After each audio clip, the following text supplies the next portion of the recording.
TNI Manunggal Membangun Desa TMMD ke-128 Kodim 0420 Sarko memilih Desa Seko Besar Kecamatan Pauh Kabupaten Sarolangun Jambi karena kondisi desa tersebut terisolir. Dengan adanya TMMD ini, TNI siap membangun desa agar tidak terisolir lagi.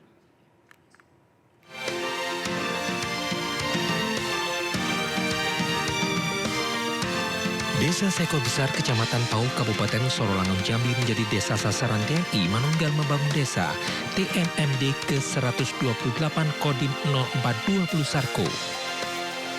Kehadiran program strategis nasional yang mengedepankan sinergi antara TNI dan pemerintah daerah ini mewujudkan harapan warga untuk meningkatkan perekonomian dan kesejahteraan yang selama ini didambakan. Kondisi jalan menuju Desa Seko Besar yang masih sulit dilalui kendaraan sepanjang 4,7 km menjadi sasaran fisik TMMD ke-128 Kodim Sarko. Di samping pembangunan rumah layak huni, pembuatan sumur bor, musola, dan sarana MCK. Harapannya TMMD ini menghasilkan suatu hasil yang baik berupa fisik yang bermanfaat buat masyarakat ataupun non fisik yang bisa mempererat hubungan antara Pemda, masyarakat, kepolisian, kemudian tentara dan seluruh stakeholder di sini. Guna mendukung pelaksanaan TMMD ini, pemerintah Kabupaten Sarolangun mengalokasikan anggaran sebesar 1,3 miliar dari APBD. Kita melaksanakan TMMD ke-128 dan DIM 0420 Sarko. Nah, dalam ini kegiatan tadi telah disampaikan, ada infrastruktur jalan, kegiatan kesehatan juga, banyak dari ini juga ada untuk bantuan masjid, sumur bor, yang insya Allah bedah rumah juga ada. TMMD ke-128 akan berlangsung 30 hari pengerjaan dengan cara swakelola bersama masyarakat desa. Dalam acara pembukaan juga digelar periksa kesehatan gratis dan pembagian bantuan untuk keluarga kurang mampu. Sindikat penyelundupan kendaraan ke Timor Leste akhirnya terbongkar. Sejak awal tahun 2025, ribuan unit kendaraan bermotor berhasil diselundupkan pelaku. Sementara 52 unit kendaraan berhasil disita Direktorat Reserse Kriminal Khusus Polda Jawa Tengah.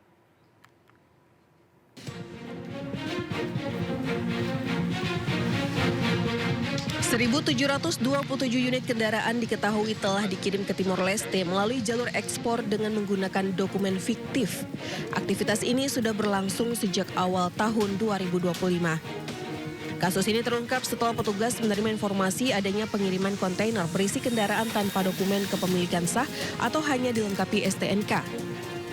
Modus operandi yang digunakan yaitu mengumpulkan kendaraan roda 2, roda 4 hingga truk dari berbagai sumber tanpa dokumen lengkap. Kemudian dilengkapi dokumen ekspor fiktif dan dikirim melalui kontainer ke Timor Leste melalui pelabuhan Tanjung Priuk. Hasil informasi dari masyarakat yang diberikan kepada kami, kemudian beberapa personil melakukan penyelidikan dan kita amankan di jalan perjalanan menuju Tanjung Priok. Masih di wilayah Jawa Tengah. Kita amankan 2 unit kontainer. Setelah kita lakukan pemeriksaan, terbukti ada pengangkutan beberapa kendaraan roda 4 dan roda 2. Dan semuanya tanpa dilengkapi dokumen yang resmi. Dan setelah kita lakukan pengecekan, pemeriksaan beberapa saksi dan pelaku, terbukti kendaraan ini adalah kendaraan yang memang tanpa dokumen dan akan diselundupkan ke wilayah Timor Leste. Jadi beberapa kendaraan sudah kita amankan, termasuk kita melakukan pengecekan lagi di TKP. Dari pengungkapan ini, petugas sita barang bukti berupa 46 sepeda motor, 4 mobil, 2 truk, 2 kontainer, 64 bundel dokumen ekspor, serta 3 unit telepon genggam. Penyidik tetapkan 2 tersangka. AT berperan sebagai pemodal sekaligus penghubung dengan pembeli di Timor Leste serta menyediakan kendaraan dari berbagai sumber tanpa dokumen sah. Sementara tersangka SS berperan sebagai perantara yang mencarikan jasa ekspedisi untuk pengiriman ke luar negeri. Para tersangka terancam pidana penjara paling lama 6 tahun atau denda maksimal 500 juta rupiah. Dan untuk mengetahui informasi terkini terkait pekerja rumah tangga yang tewas di kawasan Ben Hill, Tanah Abang, kita bergabung dengan rekan kami Salam Pulungan di lokasi di Ben Hill, Tanah Abang, Jakarta Pusat. Salam, bagaimana update perkembangan di lokasi sana? Kita ketahui sebelumnya ini karena ada tindakan perlakuan yang tidak menyenangkan. Ya, seperti Noval itu. dan juga pemirsa, inilah situasi terkini dari tempat kami melaporkan di mana diduga 2 ART ini loncat dari lantai 4 yang berada di kos rumah mewah, begitu, rumah mewah yang berada di kawasan Jalan Bendungan Walahar Buntu di Tanah Abang, Jakarta Pusat. Bisa dilihat ya, situasinya ini memang tinggi sekali. Untuk kosnya sendiri dari lantai 4 ini kurang lebih tingginya 15 meter. Dan memang ini dapat kami informasikan juga bahwa untuk lantai 1, 2, dan juga 3 ini difungsikan untuk kos dari untuk masyarakat umum begitu. Tapi untuk pemiliknya ini tinggalnya di lantai 4. Dan dapat kami informasikan juga, ini bisa dilihat juga ya, dari posisi gerbangnya ini sendiri pun juga sudah tinggi, kurang lebih setinggi 2,5 meter tingginya, dan ini juga cukup sulit untuk bisa dinaiki karena memang tidak ada celah untuk bisa menaiki dari pagar ini sendiri. Artinya memang meskipun dari kedua ART tersebut ini bisa saja turun ke lantai 1, tapi untuk keluar dari gerbang ini sendiri dirasa cukup sulit karena memang cukup tinggi. Terlebih juga di bagian pondasi dari pagarnya sendiri ini juga sudah dipasang dari kawat berduri, sehingga ini juga menyulitkan bagi siapapun untuk bisa masuk ataupun juga keluar. Kami akan menunjukkan kepada Anda secara eksklusif, Noval dan juga pemirsa, di mana titik dari kedua korban tersebut terjatuh dari lantai 4 yang kurang lebih tingginya 15 meter. Bisa dilihat di sebelah kiri saya, ini merupakan sudah diberi garis lingkaran ya, dengan tanda nomor 2, yang artinya ini merupakan korban kedua yang jatuh yang dekat dengan selokan posisinya. Dan posisinya ini merupakan korban berinisial R yang kurang lebih umurnya usianya 26 sampai 30 tahun, dan posisinya ketika jatuh ini menghadap pada bagian tubuh bagian kanan, sehingga ini jatuhnya dalam posisi menyamping. Dan memang dapat kami informasikan juga bahwa dari informasi yang kami dapatkan dari sejumlah warga ini mengaku bahwa untuk korban R ini sendiri mengalami patah pada bagian tangan dan juga kaki karena memang loncatnya juga cukup tinggi, yang memang kurang lebih 15 meter dari ketinggian yang ada di atas. Dan memang dapat kami informasikan juga kepada Anda, Noval dan juga pemirsa, titik lainnya pada satu korban lainnya yang berinisial D, kurang lebih umurnya sekitar 15 tahun. Ini ada di titik nomor 1 yang ada di sebelah kiri saya, yang memang posisinya ini dekat dengan tembok pembatas dari rumah-rumah warga ya. Dan memang untuk posisinya sendiri dari korban berinisial D ini posisi dalam kondisi telungkup dan juga sebenarnya masih memberikan respon seperti menggerakkan kaki. Tapi kemudian meskipun juga sudah mendapatkan perawatan intensif di rumah sakit, namun nyawanya ini tidak tertolong. Berbeda memang nasibnya dengan korban berinisial R yang saat ini juga masih menjalani perawatan intensif di Rumah Sakit TNI Angkatan Laut di Dr. Minto Harjo di Bendungan Hilir, Jakarta Pusat, yang memang saat ini juga masih dimintai keterangan oleh pihak kepolisian. Dan dapat kami informasikan juga kepada Anda, Noval dan juga pemirsa, bahwa kejadian kali ini bukan kali pertama terjadi, tapi sudah 2 kali terjadi. Sebelumnya terjadi pada tahun lalu, pada Lebaran di tahun lalu, yang ART-nya ini loncat dari lantai 2 ke bawah. Kemudian meskipun memang kondisinya ini masih selamat, kemudian ART tersebut ini dimasukkan kembali ke dalam rumah kos ini untuk kembali bekerja, dan memang tidak ada informasi lanjutan lagi terkait dengan kabar dari ART tersebut. Dan ini yang paling fatal karena memang mengakibatkan adanya korban jiwa hingga meninggal dunia, yang memang ini cukup viral selama beberapa waktu belakangan. Dan tadi kami juga sempat melihat dari video yang diberikan oleh warga bahwa memang warga sendiri ketika kejadian tersebut terjadi ini langsung mengecek masuk ke dalam rumah kos ini untuk menuju aksesnya ke lantai 4. Tapi ketika warga ini masuk dari lantai 3 menuju ke lantai 4, ini kondisinya pada bagian tangga di teralis besi cukup tinggi dan juga digembok, sehingga menyulitkan untuk warga untuk bisa masuk ke dalam lantai 3 tersebut. Dan ini memang pada akhirnya diduga para kedua dari korban ini tidak ada pilihan lain selain meloncat dari lantai 4 untuk bisa melarikan diri dari majikannya. Karena memang dari informasi yang kami dapatkan dari sejumlah warga ini menyebut bahwa memang kerap terdengar suara keributan dari dalam, dan memang ini bukan kali pertama tapi juga sudah sering kali terjadi adanya keributan. Bahkan untuk ART-nya sendiri ini juga sudah sering kali berganti. Bahkan hitungan paling lama ART yang bekerja di sini paling lama adalah 1 minggu. Kemudian ART tersebut ini kabur karena memang tidak betah dengan perlakuan sikap kasar dan juga perlakuan-perlakuan yang tidak menyenangkan dari majikannya tersebut, yang sehingga ini mengakibatkan para RT-nya tidak betah untuk bekerja di sini. Dan untuk korbannya sendiri, ini diketahui sudah bekerja selama kurang lebih 3 bulan. Artinya ini yang menjadi paling lama dibandingkan dengan ART-ART sebelumnya.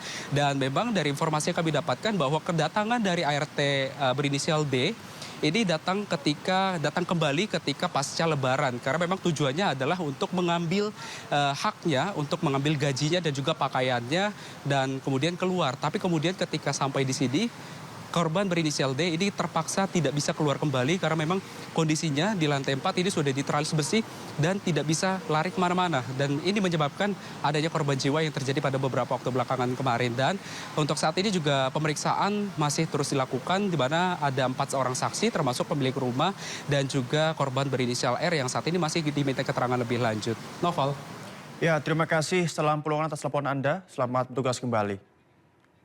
Ya pemirsa, untuk mengetahui informasi terkini terkait kedatangan jemaah calon haji di Tanah Suci, kita sudah terhubung dengan jurnalis Indonews TV, Eti Juwita Sari di Madinah, Arab Saudi. Eti, hari ini ada berapa kloter yang tiba di Madinah dan bagaimana nanti aktivitas selanjutnya para jemaah di sana? Ya, Noval dan pemirsa, ini di hari keempat ini jemaah haji sudah tiba, itu ada sebanyak 20.000 jemaah haji dari 5 kloter. Ini para jemaah haji sudah memenuhi hotel-hotel di kawasan Masjid Nabawi ini. Dan untuk hari ini, di hari keempat ini, dijadwalkan akan ada 16 kloter yang terdiri dari 6.227 jemaah haji yang akan tiba di Bandara Amir Muhammad bin Abdul Aziz.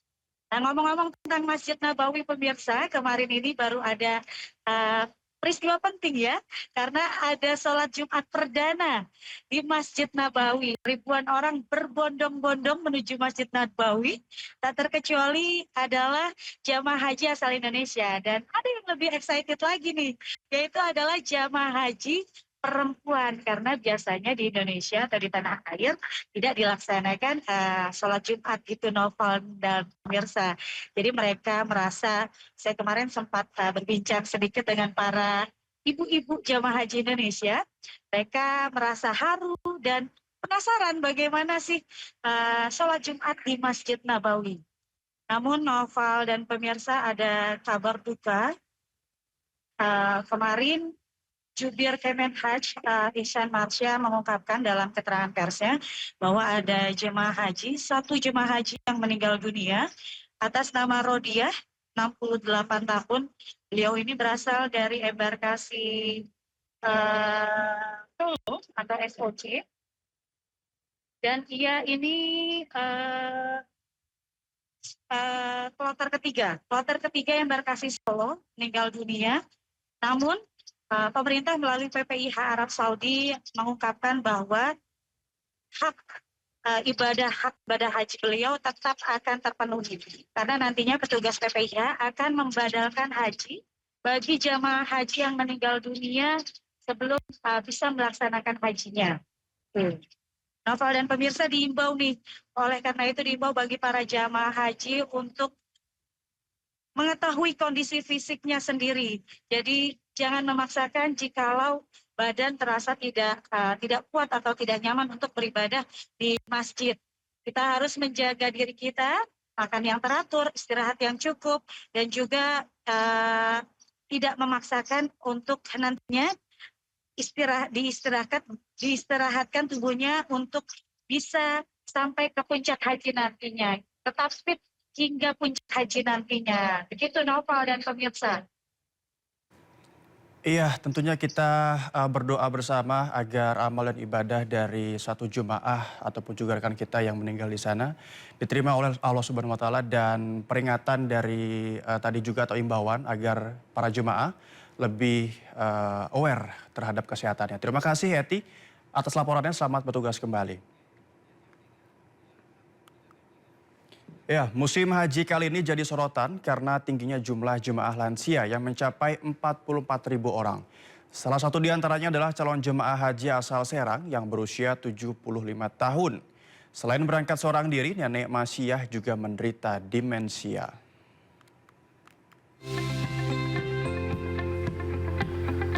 ...393 jemaah haji kloter 3 embarkasi Cipondoh, Banten tiba di Bandara Soekarno-Hatta untuk bertolak ke Saudi Arabia. Banyaknya jemaah haji lansia membuat petugas harus ekstra hati-hati membantu dan melayani. Ada yang harus turun dari bus dengan cara digendong untuk ditempatkan ke kursi roda. Bahkan ada juga jemaah calon haji yang menderita demensia, penurunan fungsi otak atau daya ingat.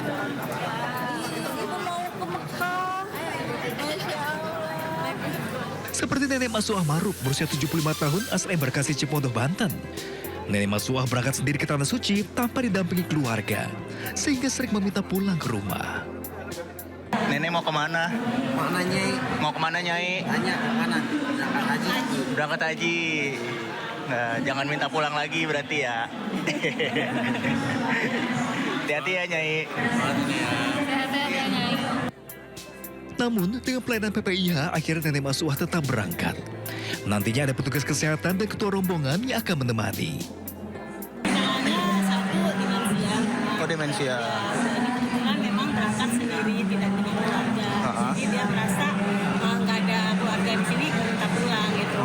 Kebetulan dari pihak rombongan memang sudah kenal dekat. Jadi dia karena nggak ada yang dikenal gitu, pengen balik ke rumah terus. Berdasarkan data Kementerian Haji dan Umroh, penyelenggara haji tahun ini memang didominasi oleh jemaah haji lanjut usia. Bahkan 60% usia di atas 50 tahun. Sehingga butuh kesabaran petugas dalam melayani mengawasi tamu Allah. Dari Tangerang, Banten, Hasnugara, iNews melaporkan. 20 tahun menabung dari berjualan akhirnya berbuah manis. Sukacita dirasakan oleh seorang pedagang sayur keliling di Lampung yang berhasil mewujudkan impiannya menunaikan ibadah haji tahun ini.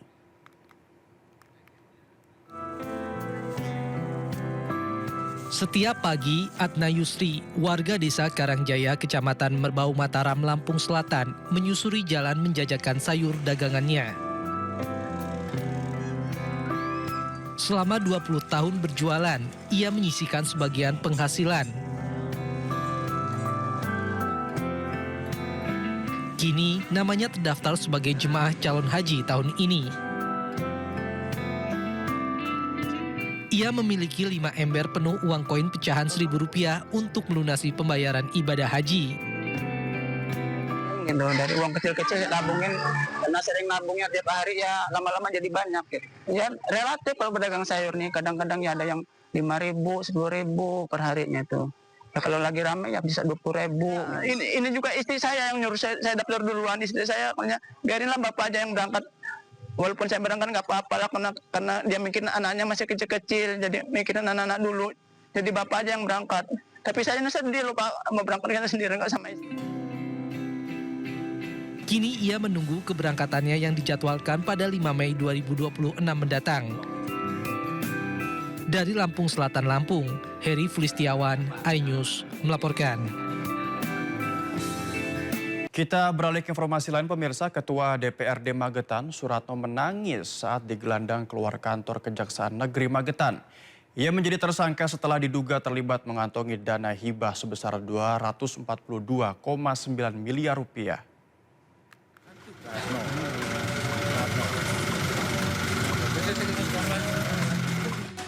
Menangis histeris, itulah ekspresi yang terlihat dari Ketua DPRD Magetan Suratno saat digiring keluar dari kantor Kejaksaan Negeri Magetan menuju mobil tahanan. Dengan pengawalan ketat dan tangan terborgol, air matanya menetes deras seolah-olah menyesali perbuatannya. Suratno bersama dengan 5 orang lainnya menjadi tersangka dugaan korupsi dana hibah pokok pikiran senilai 242,9 miliar rupiah. Ia bersama dengan tersangka lainnya tampak lemas usai diperiksa selama 8 jam oleh jaksa.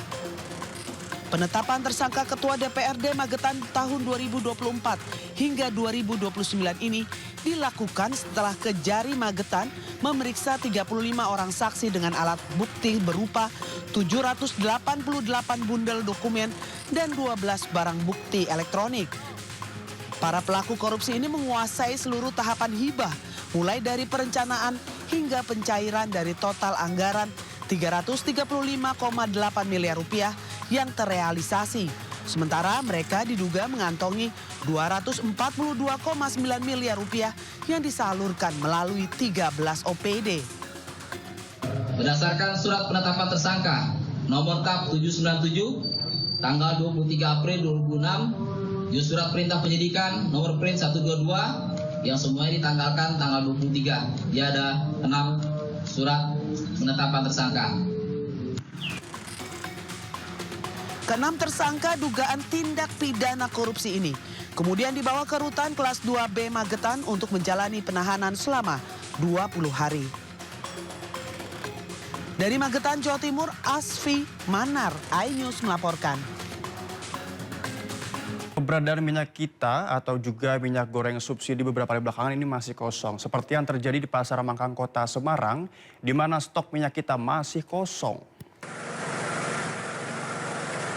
Sejumlah pedagang sembako tidak ada yang memiliki stok minyak kita. Pedagang pun mengaku lebih dari 2 pekan tidak mendapatkan kiriman minyak kita. Kini mereka beralih menjual minyak goreng dengan merek lain, namun harga jual pastinya lebih tinggi. Mulai dari Rp18.000 untuk kemasan 800 ml hingga Rp22.000 untuk kemasan 1 liter. Susah, tidak ada yang jual, tapi ada yang ngoderi. Tapi sebelumnya Lancar sama beli, walaupun harus beli minyak yang lain, tidak apa-apa. Beli 1 minyak kita, 1 Kusuma. Kalau permintaan konsumen tuh banyak gak sih Bu minyak kita? Ada yang cari minyak kita, tidak ada yang minyak kita tidak beli. Menteri Koordinator Bidang Pangan Zulkifli Hasan mengungkap lonjakan harga minyak kita di pasaran dipicu tersedotnya pasokan ke program bantuan pangan dalam 2 bulan terakhir. Terkait hal tersebut, kemarin Rabu Zulhas mengatakan pemerintah putuskan minyak kita tidak lagi jadi satu-satunya merek yang digunakan dalam paket program bantuan pangan. Kini Perum Bulog diperbolehkan menyalurkan minyak goreng merek lain dengan harga yang sama. Dengan begitu diharapkan ketersediaan minyak kita di pasaran tetap terjaga dan harganya stabil. Kok naik? Itu karena ada bantuan pangan selama 2 bulan, 33 juta kali 2 bulan kali 2 liter. Pakai minyak itu. Nah sekarang kita berubah, bantuan pangan nanti kita akan pakai merek apa saja dengan harga yang sama, tentu kita akan minta kepada produsen sehingga minyak kita tidak terganggu di pasarnya.